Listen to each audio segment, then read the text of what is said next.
ये कब हुआ? ये रिपोर्ट कहाँ से आई? दरअसल कॉलेज टाइम में एक हादसे के बाद माया कुछ महीनों के लिए थेरेपी में रही थी। वो बात सिर्फ आदित्य जानता था। अब वही बात पब्लिक कर दी गई। आदित्य ने भाई का साथ दिया था, सच्चाई की कीमत पर। सोशल मीडिया पर भी दो हिस्से बन चुके थे। कुछ लोग कह रहे थे वो पागल नहीं है, बहादुर है, तो कुछ उसकी कहानियां फेक है, ये सब बस फेम के लिए है। और तब आयान ने खोल दिया एक खौफनाक सच। आयान ने एक स्टेटमेंट जारी किया। माया की आवाज को दबाने के लिए जो रिपोर्ट निकाली गई है, वो मेरी फैमिली, मेरे भाई आदित्य और राहुल के इशारे पर हुआ है। मैं सबूत के साथ कोर्ट जाऊंगा। और अगर कुछ हुआ माया को, तो इसके जिम्मेदार वो 3 चेहरे होंगे। माया अकेले एक मंदिर में बैठी थी। हाथों में थी वो झूठी मेडिकल रिपोर्ट। अब मैं लड़ूंगी, खुद के लिए नहीं, हर उस लड़की के लिए जिसे पागल कहकर चुप कराया गया। लोकेशन जिला कोर्ट। सुनवाई का पहला दिन। मीडिया का सैलाब, लोगों की नजरें और माया की खामोश लेकिन आत्मविश्वास से भरी मौजूदगी। अयान कोर्ट में खड़ा था। मुझे अपने भाई आदित्य पर भरोसा था, पर उसने भरोसे को कारोबार बना दिया। आयान ने कोर्ट को एक पुरानी फाइल सौंपी जिसमें एक एफआईआर थी, 15 साल पुरानी। नाम था राजीव मिश्रा, माया के पिता। आरोप, एक मंत्री के भ्रष्टाचार का भांडा फोड़ने की कोशिश। और उसी दिन राजीव की एक्सीडेंट में मौत।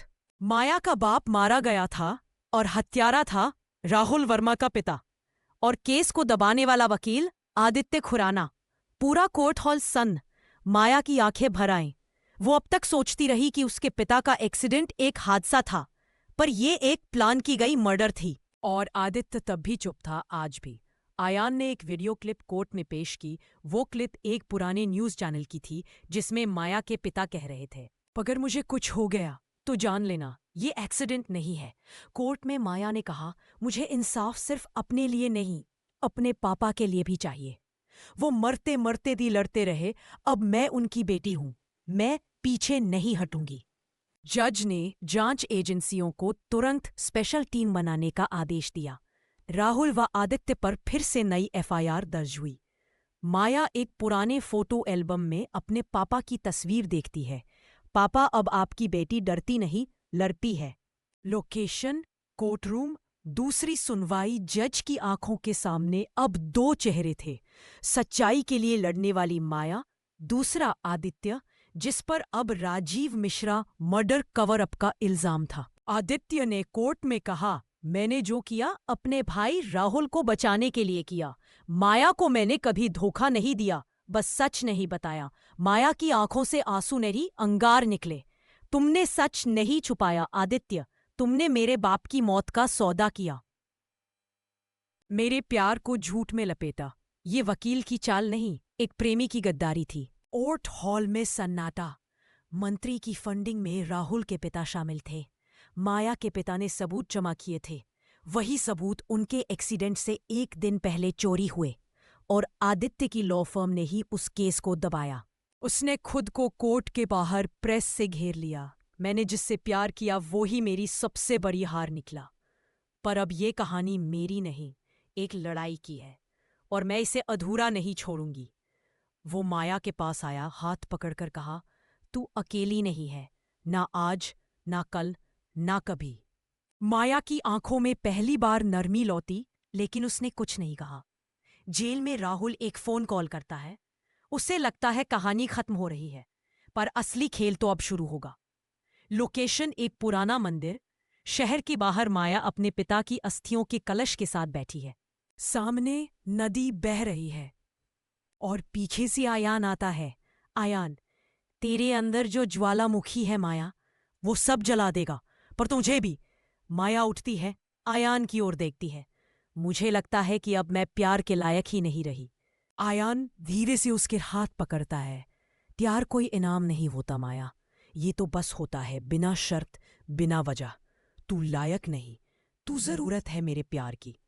राहुल का एक आदमी कोर्ट की एक अफसर को रिश्वत देता है। केस की आखिरी सुनवाई में सबूत गायब हो जाएंगे और गवाह भी। अगले दिन आयान पर एक तेज हमला होता है, चाकू से वार किया जाता है, पर वो बच जाता है। माया को जब पता चलता है वो पूरी तरह टूट जाती है। मैं तुझसे दूर रहना चाहती थी, पर ये दुनिया ही हमें तोड़ने पर तुली है।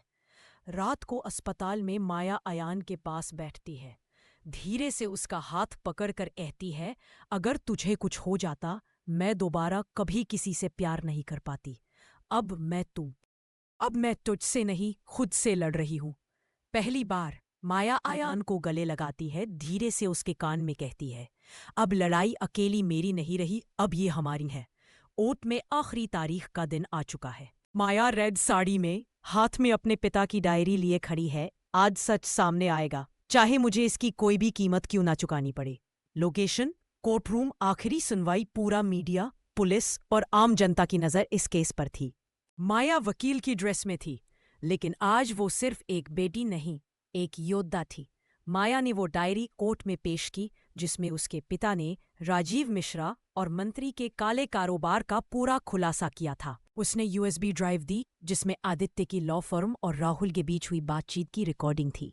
आदित्य गवाह के कटघरे में आता है, सबकी नजरें उस पर। मैं माया से मोहब्बत करता हूं और उसी मोहब्बत के नाम पर मैंने कई सच छुपाए, लेकिन आज मैं झूठ की दीवार गिरा रहा हूं। राहुल और मेरे पिता दोनों इस केस में दोषी हैं। कोर्ट रूम में सन्नाटा। जज ने गहरी नजरों से आदित्य को देखा और फिर राहुल को उम्र कैद की सजा। आदित्य की बार काउंसिल से लाइसेंस रद्द। मंत्री के खिलाफ सीबीआई जांच के आदेश। माया के पिता के नाम पर सत्यवीर अवार्ड की घोषणा। कोर्ट के बाहर अयान खड़ा था। माया उसकी तरफ बढ़ती है। आज इंसाफ मिला, अब क्या मेरे दिल को भी तू माफ करेगा? आयान मुस्कुराता है, धीरे से कहता है, मैं तो तुझे उस दिन से चाहता था जब तू खुद से लड़ रही थी। अब तू खुद बन गई है। इश्क की हदें। दोनों एक दूसरे को गले लगाते हैं। बारिश फिर से शुरू हो जाती है। कैफे का वही कोना जहां कहानी शुरू हुई थी। माया अपनी किताब की पहली कॉपी रखती है, जिसका नाम है इश्क की हदें, एक अधूरी मोहब्बत जो मुकम्मल हुई इंसाफ से। कभी कभी सबसे बड़ी मोहब्बत इंसाफ में मिलती है। The end.